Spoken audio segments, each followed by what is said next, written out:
Our disability is our greatest strength. It gives us the supervision to see the issues facing humanity from a more inclusive perspective and the grit to fight back against all odds.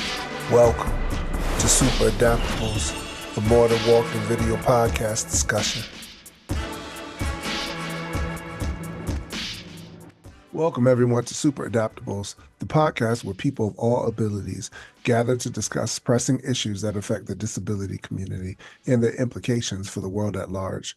We're your hosts. I'm Corey Fees Lee, C4 complete quadriplegic since 2005. And I'm Jonathan Sigworth, C7 complete quadriplegic since 2006, both of us hailing from the great state of Connecticut. We are recording this on Thursday, the 8th of August, and in a little bit, we'll be discussing with some amazing fellow super adaptables what happens to the disabled when democracy dies.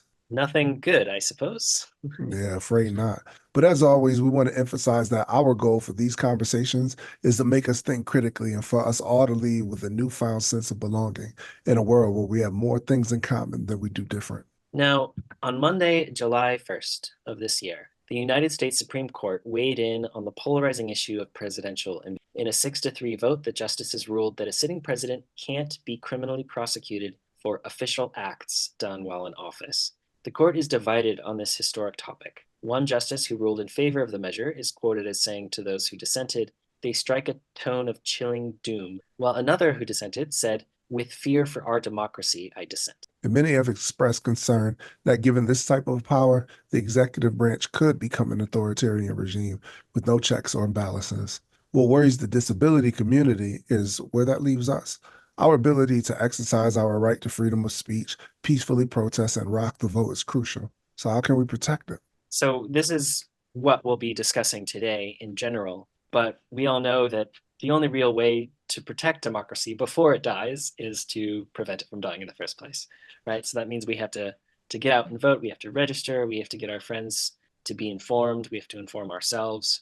But if all that fails, worst case scenario, Corey, if we fail and you have to run out of your home to escape impending doom, what item of clothing would you grab to be most comfortable? Yeah, that's a great question because, I've always, since a kid, thought about like the apocalypse and, what would that look like and, which window do I jump out of first? But, in this condition, obviously, I'm not jumping out any windows. So for me, I got to grab me a good pair of sweats and a sweatshirt because I'm like, if I get too cold, I have something to cover me. And if I get too hot, I can still pull it off, you know what I mean? And definitely I need a hat because I cannot control my body temperature worth nothing.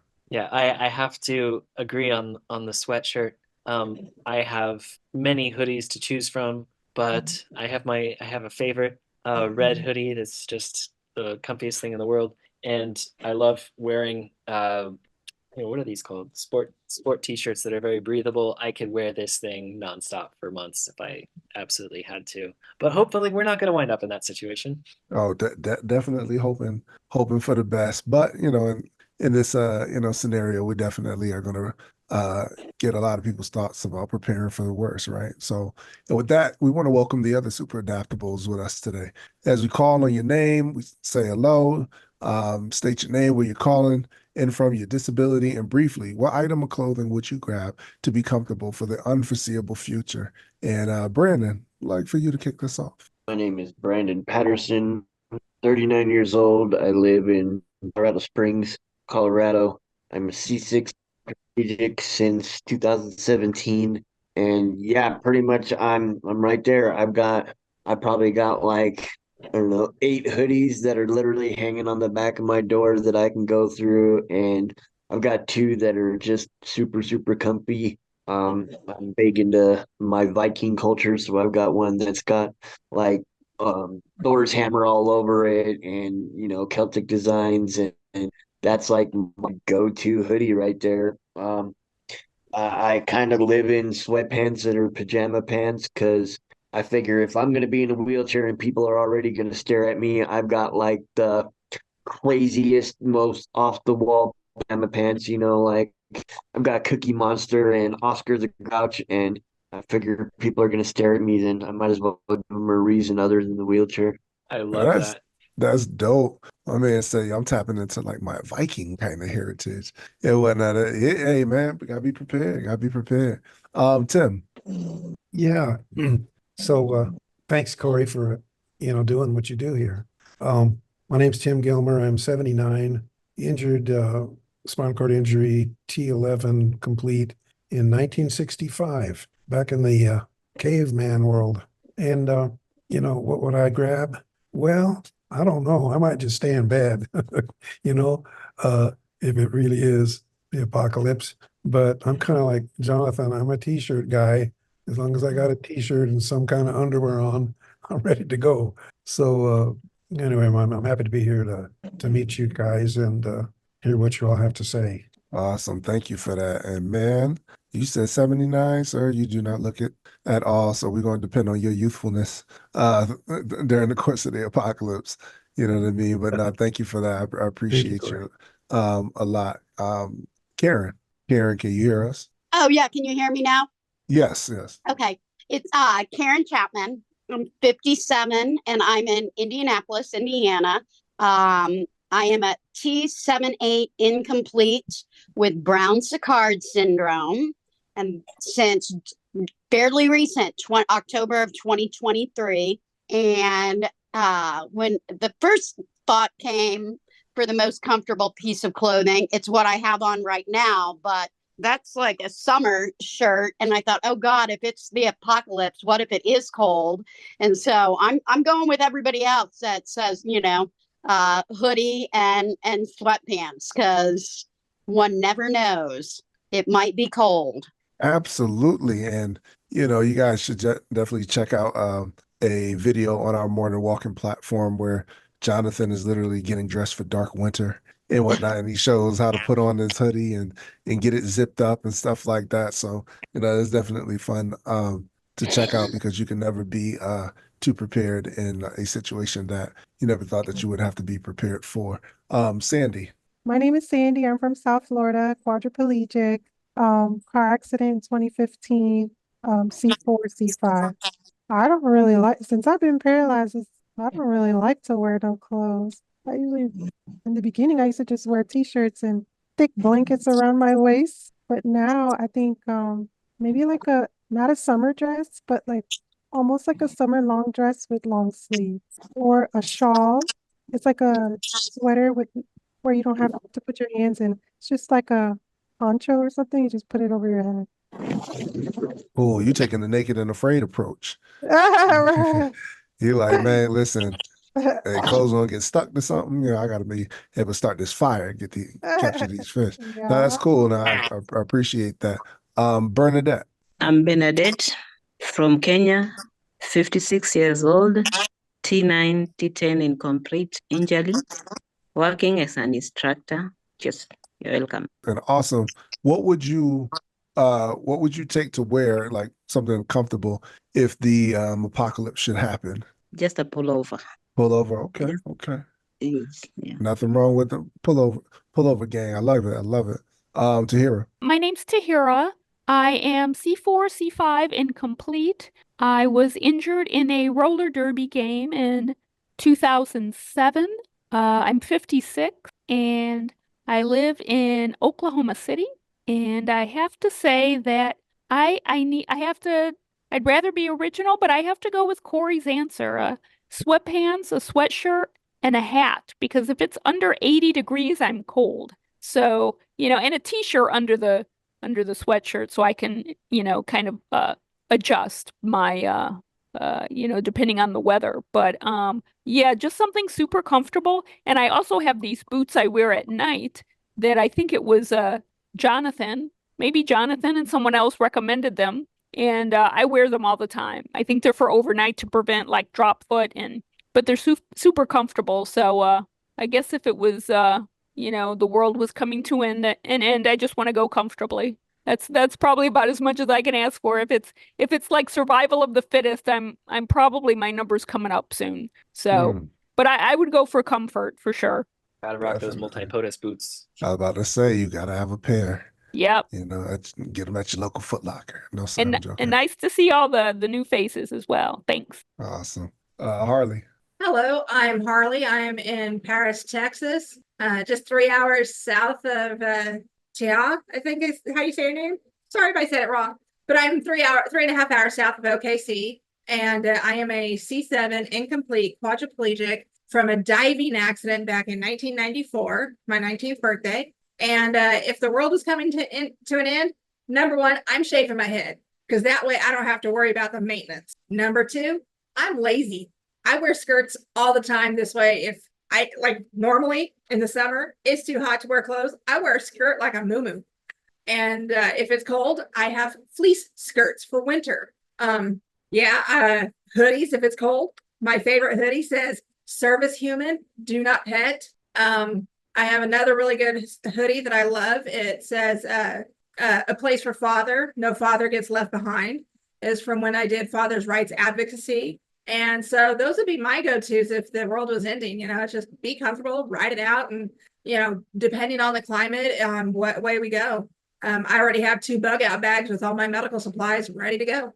I love it. I love it. That was the phrase, John, like earlier, bug out bag, or what have you, or your kit and stuff like that. Yeah, you can't go nowhere without your kit. But no, that's cool. I think everybody's answer is just dope. Like, we think ahead about these things because sometimes it feels like the walls are caving in our life, whether, you believe that these things are impending and happening, or it's just a slow grind towards them, which is how often authoritarian regimes and democracy in many countries arose in this manner. In fact, according to a 2023 democracy index on World Population Review.com, there are 60 nations worldwide who have authoritarian governments, and that's Iran, North Korea, Laos, Saudi Arabia, Eritrea, Uzbekistan, and Libya, just to name a few. So it's not as though these things aren't present.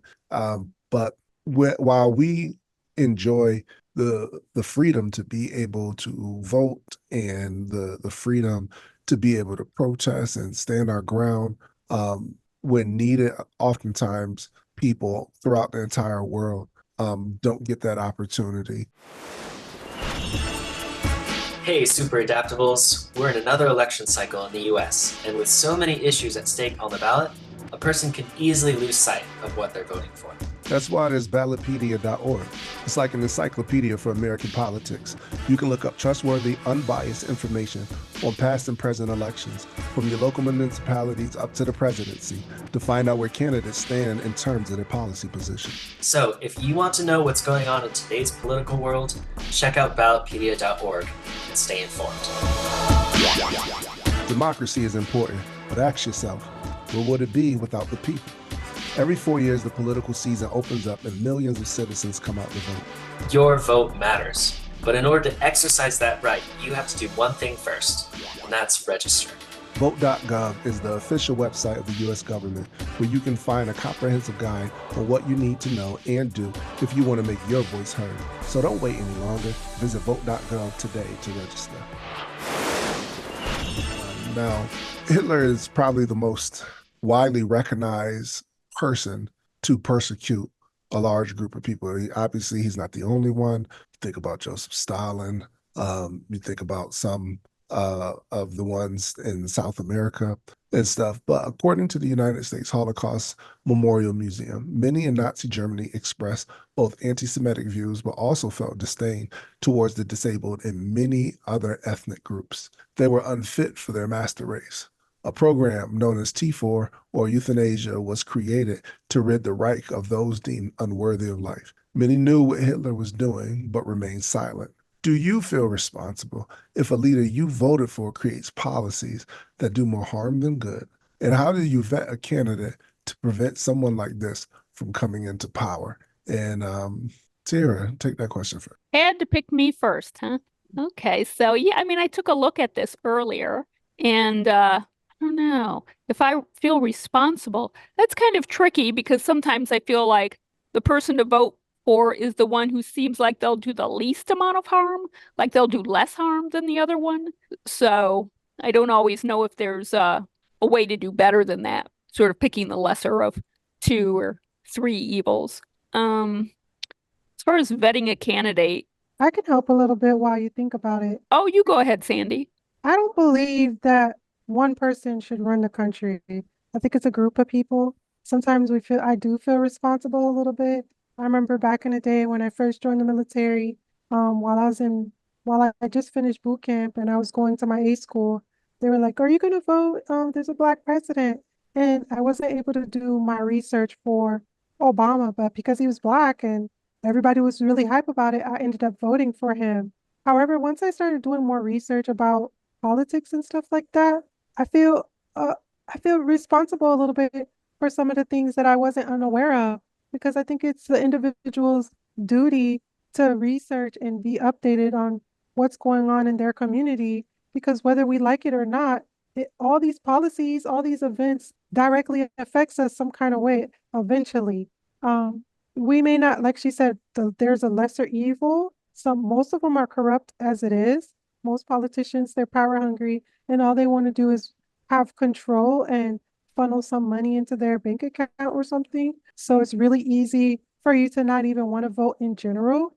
But one person doesn't run a country, it's a group of people. So we have to always keep in mind that if we do vote or if we do help somebody get into power, it's a combination of people. And we have to make sure that the combination of people that we allow to lead our communities are able to fulfill the needs of the community. So for you, it's like let's not do like a two-party system and what have you. It needs to be that individual, but the dispensing of power equally throughout that leadership group. Do you agree with that? A little bit. I mean, I feel like especially like in America, when we think of the president, I don't think the president should have so much power, which he kind of doesn't. He only has the one veto power. But because they put the president in the front line of everything, they make it seem like he's almost like the whole representation of the country, which is not true. The president should only be able to do so much because he's only one person. I understand that. Tim, This is it's hard for me to think about this as a hypothetical because I think it's happening right before our eyes, the threat of having a president with unlimited power or nearly unlimited. And so, I mean, I know we don't want to get into politics as such, but I have to say, I fear Trump getting into the White House. I know what happened when he was there in 2016. And one thing he did was he instructed his attorney general, his first one, Jeff Sessions, to basically write a series of memos that would weaken the Americans with Disabilities Act. And they did that. And another thing they did was the ADAG, which is the Accessible Guidelines Committee.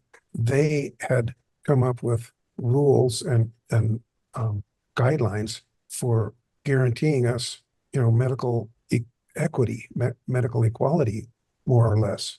And in Trump's time in office, he didn't enforce them. He didn't even enact them because they have to be enacted by the Department of Justice. He didn't allow that to happen. And I think if he gets in power, he's going to do something similar. And we just now, if you all remember this, we just passed or got approved a new rule, civil rights rule through Department of Justice and Department of Health and Human Services that guarantees us more medical equality than we've ever had. And if he is able to do whatever he wants, that one man with that much power can tell the Department of Justice, no, don't enact this. It's like it's frightening to me, to tell you the truth. And so what do we do about it?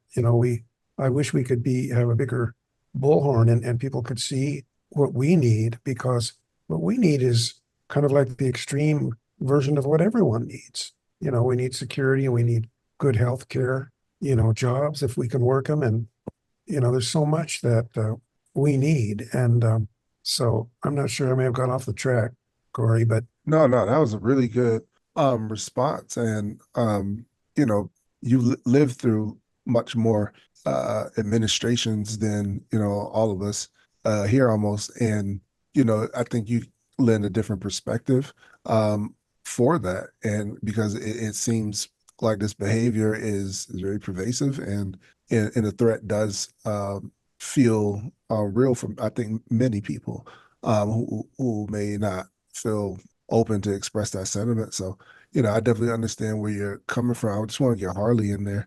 Do you feel any responsibility for, electing someone, Harley, that policies could hurt people? No, because you can only do so much, and then it's up to that individual to take the responsibility for their own actions.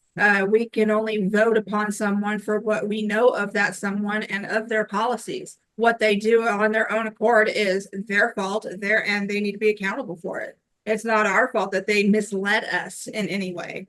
And therefore, I feel we should feel no guilt for what they do. Yeah, we might have voted that person in, but maybe we voted them in on false pretenses. When it comes to vetting someone, number one thing is get off the internet, because you will only see what they want you to see. Go to your library, go to archives, start looking at history books. Encyclopedia Britannica from the 70s was awesome. And I wished I still had some sets of those, because back then things were written more thoroughly and more accurately. They weren't altered. I mean, to this day, I just found out that Fort Hood, the military base here in Texas, got renamed because he was a Confederate soldier. And I'm like, I don't care what he was, because that was not what is. So I will always call it Fort Hood, because that's what it, that's the origin. So many people are trying to erase the history. I don't know what it is about America. I don't know why Americans are, I know there's, a rough past. We started on a bad past. But there are many bad things in Europe that happened, and you don't see them trying to erase it and act like, oh, it never happened. They embrace it, they learn from it, and then they do their best not to repeat it. And I think that's what we here in America need to do, is learn from our past instead of trying to erase it. Embrace what was, embrace what happened, good, bad, indifferent, and then learn from it and do your darndest not to repeat it. That's very, very insightful. To some extent, I think in other countries, they like, those of us who remember when Saddam came out of power, they tore down his statue, and what have you. A lot of those concentration camps, some were preserved, some were burnt down to the ground. But yeah, I think there's a way that we kind of feel like, if out of sight, out of mind, if I take away from it, then going forward, there's some level of absence and control, where maybe you can make certain groups of people more docile, or feel like, hey, listen, we can relate to you, and so we're never going to repeat those things again. I wanted to get Bernadette viewpoint on this, because being in Africa, where there are different countries with warlords and military coups and what have you, when you see that type of repression happening to the disenfranchised people, not so much do you feel responsible for them being oppressed, but how do you see that democracy playing out in your country of Kenya? Right now in my country of Kenya, there is a lot of demonstration because of lack of democracy. A lot of people are being undermined by the politician, so they have come out of the street to demonstrate because of the poor democracy. Now you can imagine, with the able people demonstrating and the disabled at home, they are not demonstrating because it's very risky, so their rights are not being catered for. Very little is being done for the disabled. So like last month, June, there was one person who is disabled and was out to demonstrate, and because there were tear gas all over, it really affected the person and had to go back. So because of lack of democracy from our leaders, the president, the politicians, they're back in power. We have tried, the Kenyans, to fight for democracy, but it is still very limited. So as disabled, you try to be in the street to fight for your rights, but it is very much limited because people are being killed when they are demonstrating. So it is very hard to demonstrate and fight for your rights. But we are trying. We are still trying to fight for our rights, able and disabled. We are fighting. We are trying to demonstrate to pass our message. Okay. Thank you. No problem.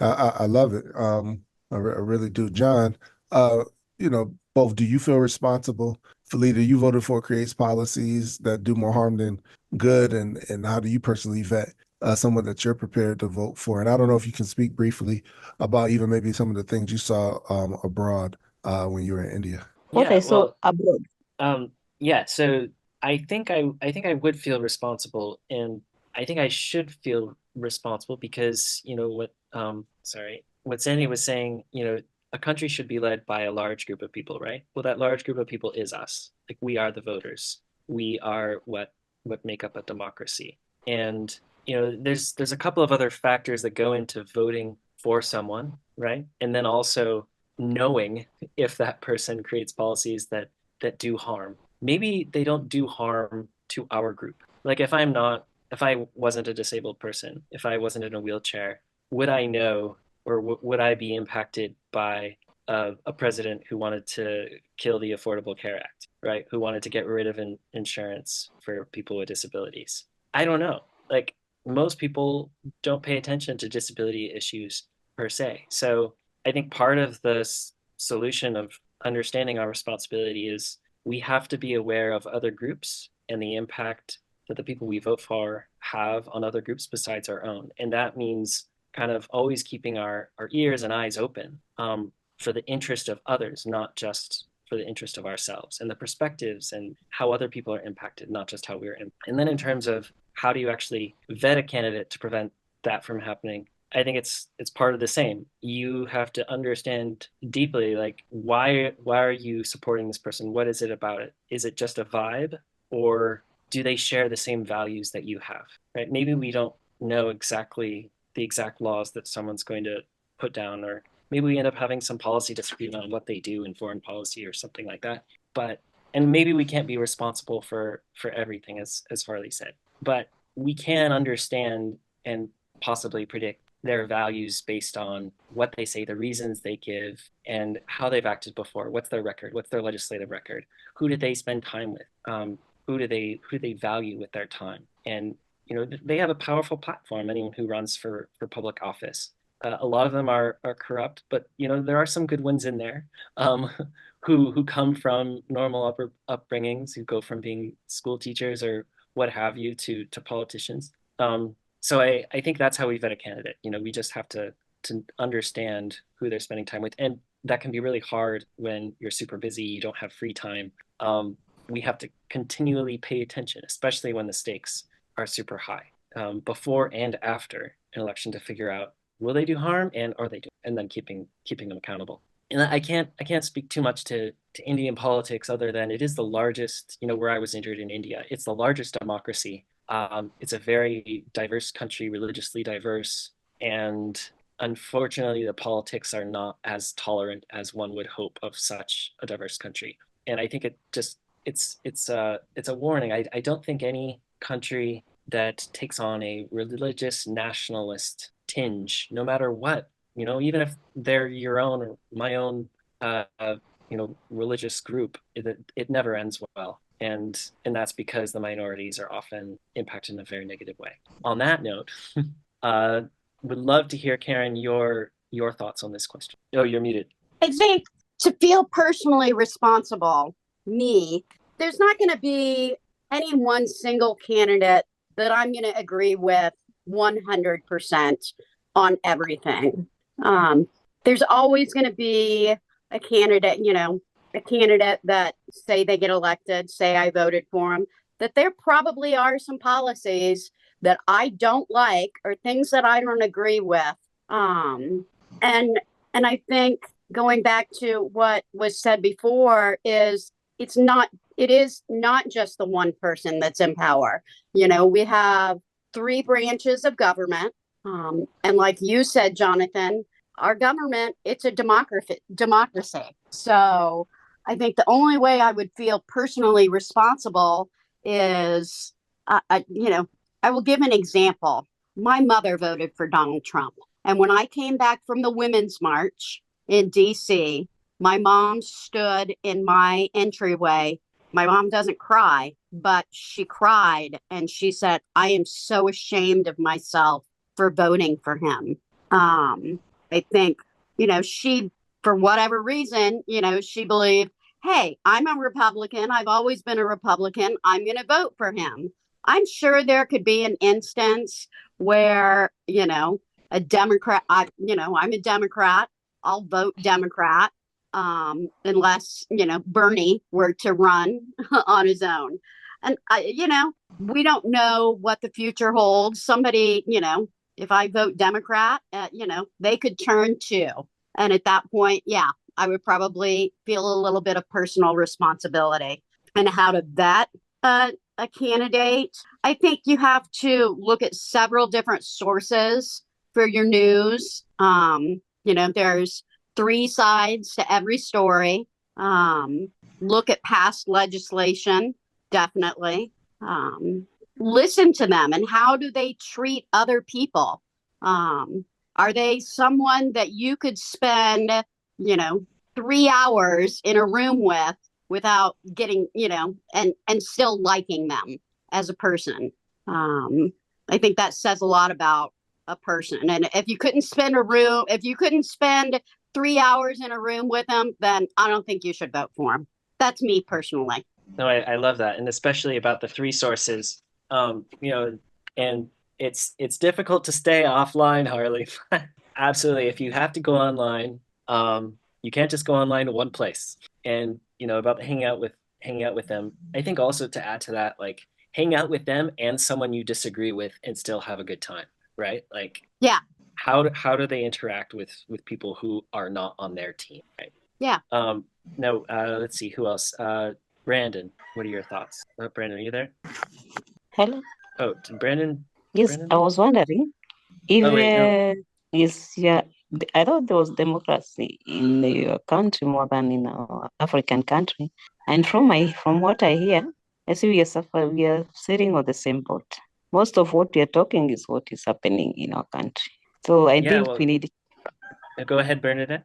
Yes, as I hear you talking about democracy, I find it also we need it here in Kenya, because what is happening, we need good readers. We should choose good readers who are going to read us and help where there is need to be.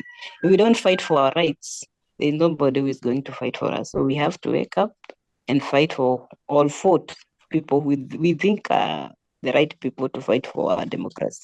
Thank you. Thank you. And next, Brandon, what are your thoughts on this? Hey, sorry, I'm having some trouble with my tonight. But honestly, I'm at the point where I think the entire three-tier system needs to be completely demolished.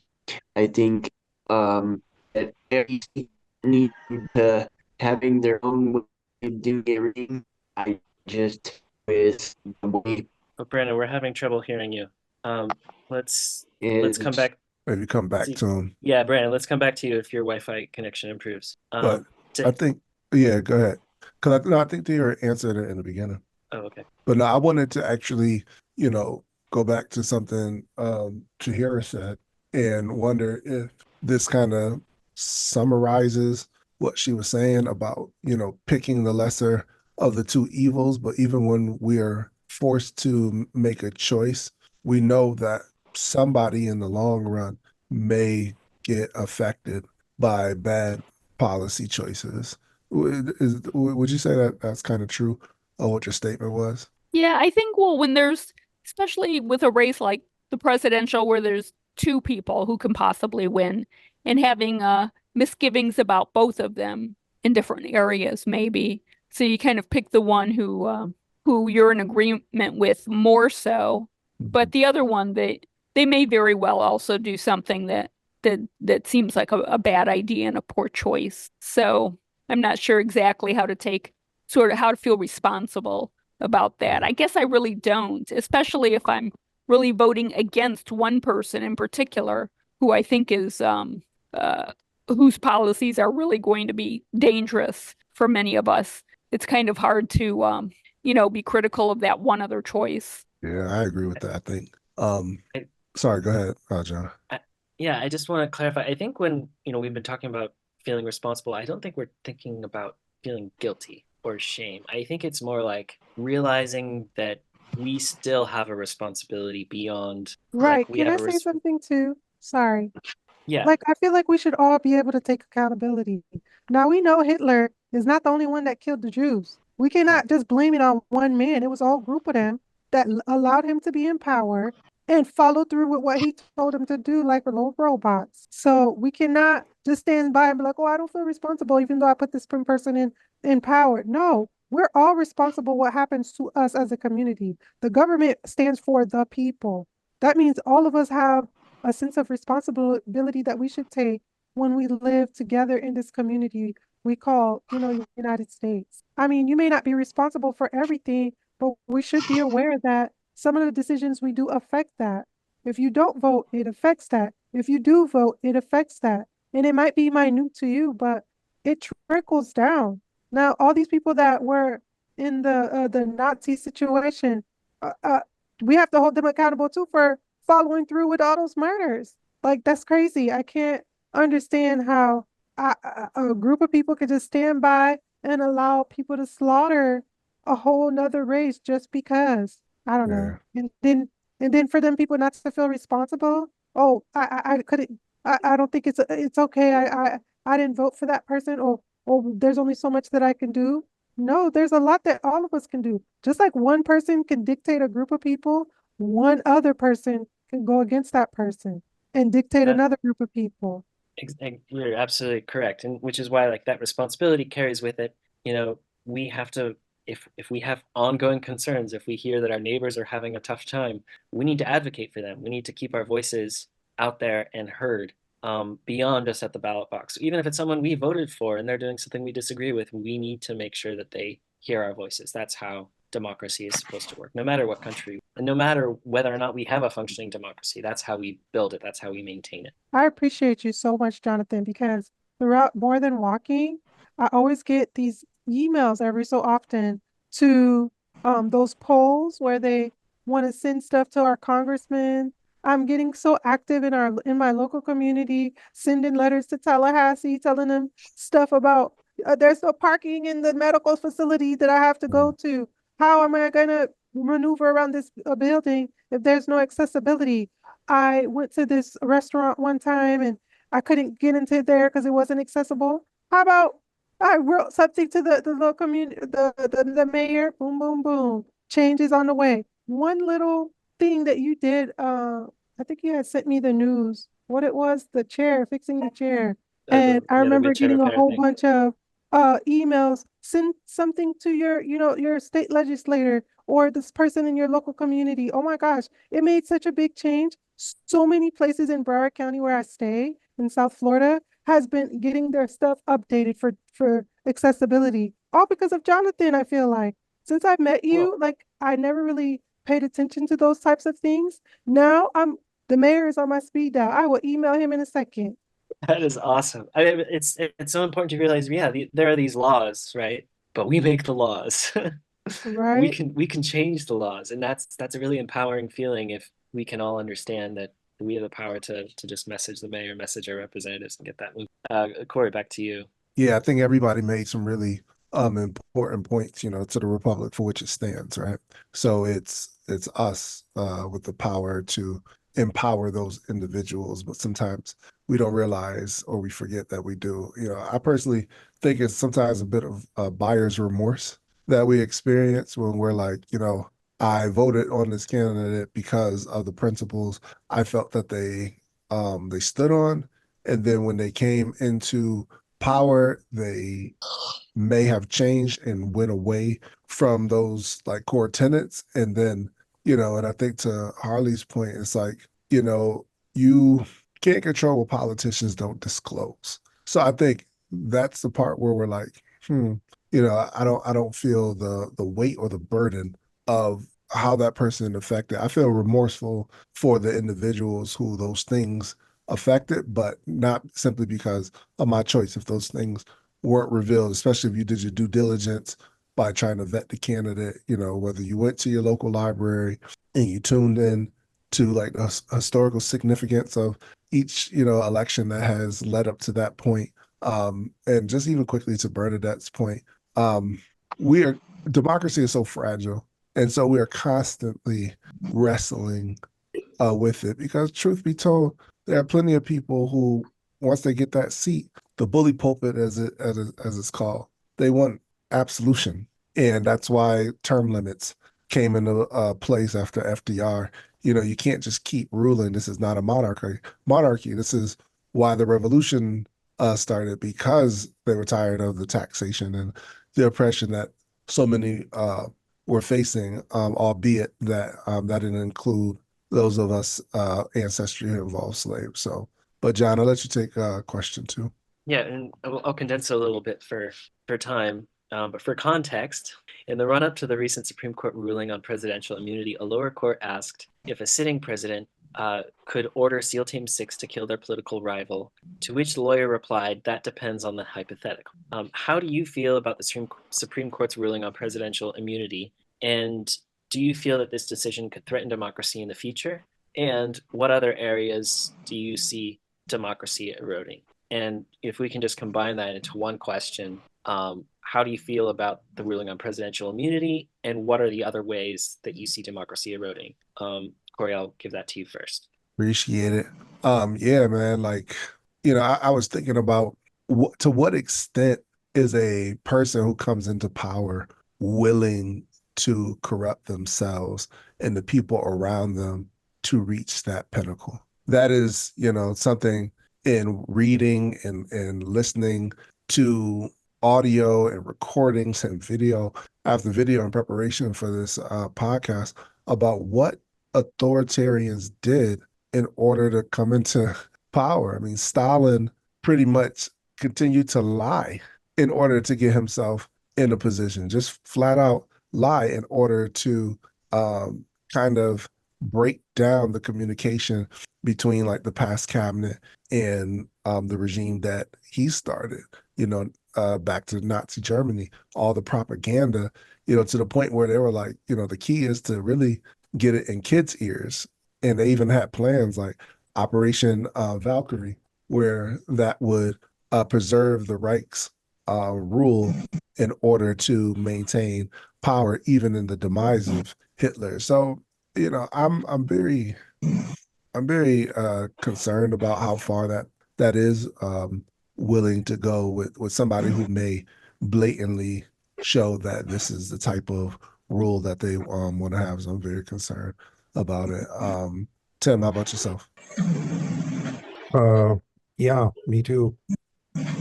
Very much concerned. And well, what bothers me about the presidential immunity thing is that it's real. It's like the Supreme Court has set this rule. I don't know how it can be refuted without a wholesale change of, I mean, it would take a tremendous wave of protests from people to even begin to pass legislation that would, or an amendment that would restore that what was there before, which is that no man is above the law. So I'm just very concerned about that now. And another thing, though, is I'm concerned about how people get elected. It's all about image making now and branding. And a lot of times, what you see is not what you get.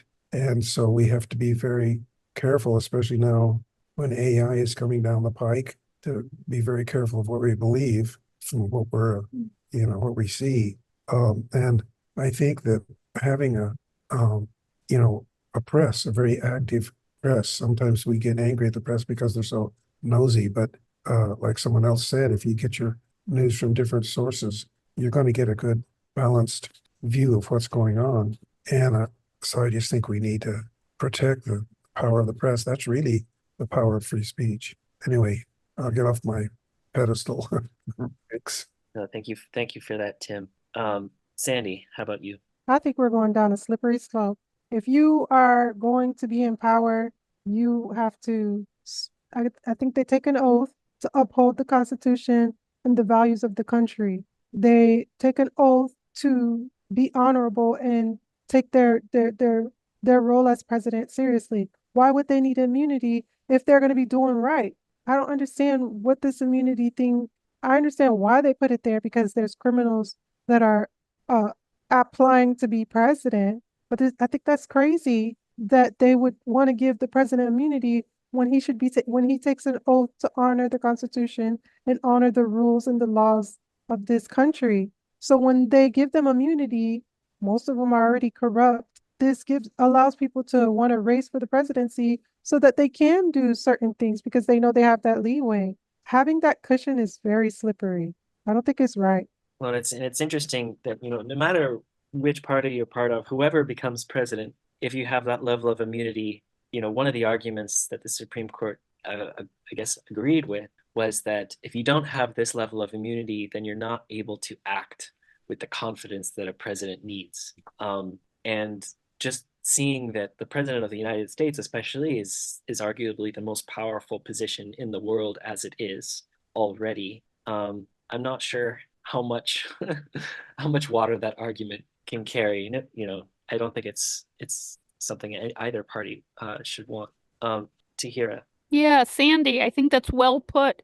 Why do you need immunity unless you're planning on breaking the law? What's the need for anyone to have immunity if you make ethical choices? I mean, something could happen where there's an unforeseen negative consequence, but that normally wouldn't get you charged with a crime in that case if it was a decision made in good faith. So I think that's pretty ominous to pass something like that. It's seems to be people sort of seeing into the future and who they're hoping is going to win, and then now that person can just have blanket immunity. It doesn't sound like a good doesn't seem like a good sign. And as a history major, when we saw things, and I know people on my mother's family were pretty anti-German back in the day, and also in classes, people would act like, what were they thinking? And I thought, you could probably have that here, given the right set of circumstances. But I didn't think I'd live to see it, I must say. Now I'm like, oh, I can see how half the people plus might go down a direction that I think a lot of people are just easily misled and aren't seeing the big picture, aren't very insightful. But no, I think that ruling is pretty ominous, along with some other things that are going on. I think it's just one more thing that isn't a good sign. So, and I think this election is probably, and I normally don't pay too much attention, but this one's giving me a little anxiety. I'm not gonna lie, and I'm a little concerned about no matter who wins, the kind of trouble that can erupt. So I definitely see some eroding taking place for sure. Sort of bad things happening, but I'm just hoping for the best, and definitely voting November. So that's about it. Yeah, for sure. I think sometimes we are under the, belief that our mechanisms that we have in place will prevent someone from doing that, but you can't prevent someone from thinking of different nefarious ways to get around those things. And all you need is just a small group of people to believe in your vision, to believe that it's real, and you can mobilize individuals. We've seen it happen in recent times to overthrow the peaceful transfer of power or whatnot. But Harley, weigh in on this.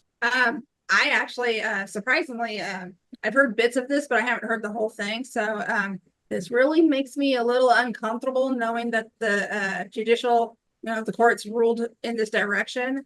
I agree with what everybody else is saying. I mean, there is no reason for this level of immunity unless you are planning something and you're going to do something. And it makes me nervous. It really does. As for the hypothetical of offing your opponent, that immediately throws me back to ancient Egypt, where brothers are killing brothers and sisters and other family members just to make sure that there are no opponents for the throne. Goodness gracious, the black, what was it? The black sheep, the black dinner in Scotland, I believe. I mean, that's another one. I mean, the things that have happened through history, if people pay attention and look and really research history, I see a lot of repeats, and it's not for the better. The other thing, for me, my sources, I watch Australian news channels. I watch Japanese news channels. I watch British news channels. This way I get a view of what the world sees going on in my country. This way I'm not just listening to my resources. I'm listening to others around the world. What do they see in our country? What is their perspective of what's happening in my country? And yeah, I am a little nervous for this election. I'm nervous on what's building up. There's, we got one nation, we got a country trying to take over land here in Texas through eminent domain. And it's like, okay, why are you trying to do that? Why are you trying to insert yourself here? Not in, just buying land like a normal person. Why are you trying to do it through eminent domain? What is your end game? So there are a lot of things that are happening that are not, I'll admit, I'm a little off put, bewildered, and at the same time, really digging my heels in on, what is the bigger picture? Oh yeah, and I mean that bigger picture, we've kind of alluded to this throughout, is how do these laws, these leaders affect all of us, not just our own communities. But I do think that the disabled community in particular, what affects us the most in the long run affects everyone, right? If we look at how the COVID crisis impacted us, and all of a sudden everyone else discovered the need for remote work, where our community had been calling on that for years and years and years, right? So our needs, the solutions that we're calling for, that's what everyone needs when the shit hits the fan. So I think we just have to keep our ear to the ground and keep our concerns vocalized and get everyone else to understand that these are their concerns too. And on that note of like hearing from what's happening in the other parts of the world, their view of us. That's why I love listening to the BBC. But Bernadette would love to hear, from you, what are the specific ways, you said you're still fighting for a stronger democracy in Kenya. What are the things that are lacking? What's the voter access or the ballot access, or what are the specific things that can make democracy stronger where you are? Bernadette, you're on mute. Oh, you're muted, Bernadette. Yes, I'm back. Yes. Yes, there's a lot of lack of democracy, especially in health. Inaccessibility, we cannot, wheelchair users, we have very few buildings which are adjusted to be accessible with a wheelchair. I remember there was a day I went to the hospital, and in the hospital, they are supposed to be friendly or to be wheelchair accessible. But when I went to the hospital, I could access the hospital. I had to be lifted up, which is not right. And as long as a place like the hospital is not friendly for people using the wheelchair, I think that is something we should fight for, because when you're sick, where should you go? If let's say if it is another house, you can avoid going there, but hospital you have to attend to. So these are the things we are trying to fight for as disabled people. And then lack of what we need as disabled people. We know there is a lot of very few people know our needs, and especially in our country, Kenya, you can go to a place where like you need to use a wheelchair that cannot be accessible. What I think we should fight for, being able to access any place, visit any place where pass to access. That is what we are fighting. Thank you. Absolutely. If a hospital isn't accessible, probably the government building or wherever the voting is taking place probably won't be accessible either, if there's enough wheelchair users to even participate in that, who are healthy enough to participate. It is true. Very true, very true. Man, this is it's always insightful hearing different opinions and viewpoints. But I think overall the threat feels real in our present day and age, whether you're in Kenya or you're in Texas or you're in Florida, wherever you are, people are experiencing real oppression and oppressive regimes from people who look to continue to be in power. And I think the biggest question for us is, why do we think America can't be susceptible to these things?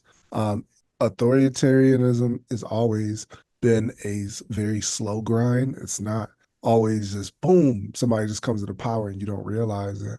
It's a slow grinding wheel that we all have to be thoroughly engaged in how we analyze the politics of our day and age. And, we can't understand it unless we go back into the books, go back into history, find trusted resources that will enable us to make the best decision that we can in our current time period. But, politicians, stop worrying so much about your branding as much as you need to worry about trying to understand the will of the people and executing that will fairly and equitably.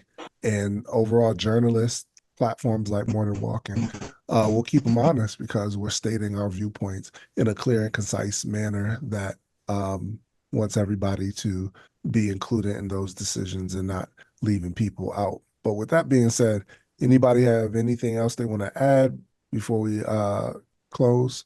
I just want to also mention, like, we mentioned like the end of democracy, right? I mean, I think it's really important to understand for everyone else, not everyone who's listening, who's not part of this group, to understand that it doesn't require the death of democracy to silence the most vulnerable voices in our community. All it takes is to stop mail-in ballot, right? All it takes is close one more polling station or shorten a couple hours so that working parents can't get to the polling station in time, or restrict voter requirements to make it more difficult for people with disabilities to vote. Like, all it takes is to make it a little more difficult to get our voices heard.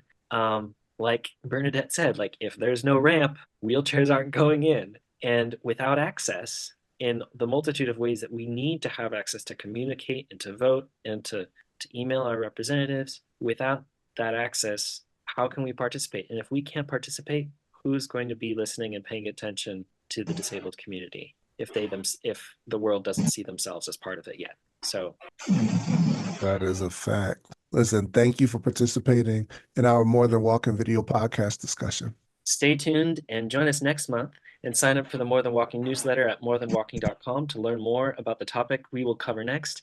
And I just want to say we will be focusing on democracy for the next several months because it's such an important issue. Indeed. Until then, remain encouraged, stay hopeful, and above all else, keep adapting. Have a great night, everyone. Take it You easy. too, guys. Good night.